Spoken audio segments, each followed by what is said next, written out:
A gente começa o Mercado e Companhia de hoje falando de soja.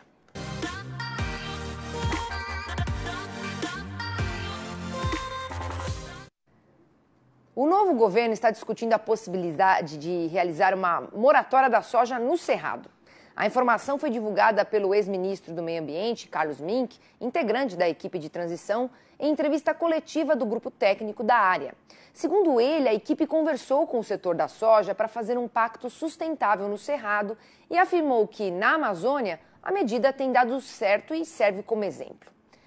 Nós vamos repercutir isso agora com o presidente da ProSoja Brasil, Antônio Galvão. Boa tarde, Galvão. Obrigada por nos atender. Boa tarde, Priscila, e boa tarde a todos que nos acompanham aí pelo Mercado e Companhia, através do canal Rural. Isso, o Galvão já deu uma paradinha sempre aqui para nos atender, né? Está no meio da estrada, mas vai aqui falar com os telespectadores do Mercado e Companhia. Eu já quero começar te perguntando qual a posição da ProSoja em relação à moratória no Cerrado, Galvão? Bom, primeiramente, não existe nenhuma moratória hoje imposta por governo. Nosso atual governo, bem pelo contrário, ele defende que seja aplicado o nosso Código Florestal. Sabemos das restrições. As moratórias que estão sendo impostas aí são por empresas, aleatório ao que a lei nos dá de direito, e somos totalmente contrários a isso. Você tem um país aí desse mundo todo que ainda preserva e tem muitas áreas a ser preservadas, como números já ditados pela própria Embrapa, pela própria NASA, é o Brasil. Eu acho essa conversa aí que volta à tona agora é por um possível governo, ainda podemos dizer assim, um possível governo, porque essa eleição aí não está definida, sabemos aí do que está tramitando, o que está correndo aí no Brasil, que vai ter posse, não vai ter posse, enfim, mas com certeza vamos lutar contra essa moratória, porque a impressão que dá, a impressão não, o que vem sendo colocado normalmente por essas normas, essas cobranças, é de justamente de quem não tem o direito de cobrar isso, que sejam os europeus principalmente.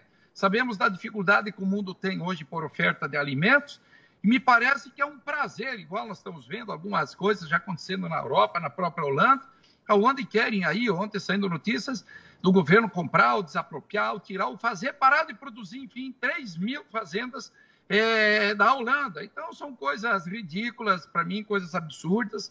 Essa fala aí do ex-ministro Mink, aí que está na transição, de vir falar em moratória em um país que hoje preserva 66%, ou seja, 2/3 do seu território ainda com a sua vegetação intacta, seja na Amazônia, seja no Cerrado, seja nos Campos Gerais, enfim, em qualquer região. Com certeza seremos contra qualquer tipo imposta de moratória do governo, porque até hoje do governo propriamente dito não veio nada. Se respeita o Código Florestal, que veio foi das empresas, e vamos resistir, sim, a esse tipo de ideia que está sendo imposta aí pela transição, a essa possível entrada do governo aí agora, se vai acontecer ou não vai, vamos deixar o desfecho que temos aí praticamente 30 dias para frente ainda para definir essa situação, né, Priscila? E, Galvão, a gente sabe, né, que existe uma busca alta pelo aumento, pelo crescimento da produção, né? E a gente vai ter muitos impactos dessa moratória da soja para os produtores rurais, e impactos negativos, né? A gente sabe que isso tudo está sendo utilizado para impedir o crescimento econômico do Brasil, por países que já exploraram tanto esse nosso Brasil e tantos outros países a nível de mundo e continuam explorando. É europeu propriamente dito. Eu não sei o porquê isso, porque quando eles pregam uma coisa, falam uma coisa e depois dizem outra, ou dizem uma coisa e fazem outra, não tem cabimento não se pensar na primeira coisa, que é garantir o sustento das pessoas ou do ser humano.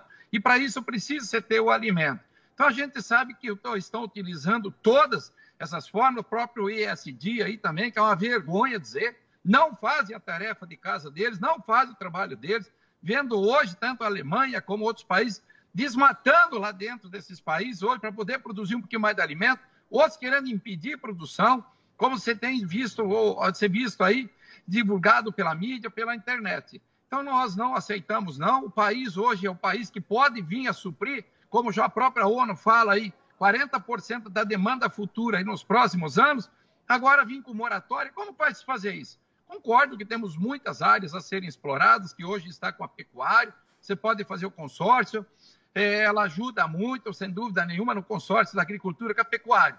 Mas querer impor regras hoje impostas por países que hoje deviam dar exemplo, deviam refazer muitas coisas lá internamente e não fazem. Com certeza, hoje, o brasileiro, de um modo geral, inclusive o urbano, porque ele sabe quanto está custando o alimento, e se você restringir mais ainda a produção, vai restringir a oferta e, com certeza, vai ter preços mais caros para você buscar o alimento básico hoje do brasileiro. Pode ter certeza disso, Priscila. Nós vamos lutar para que isso não aconteça.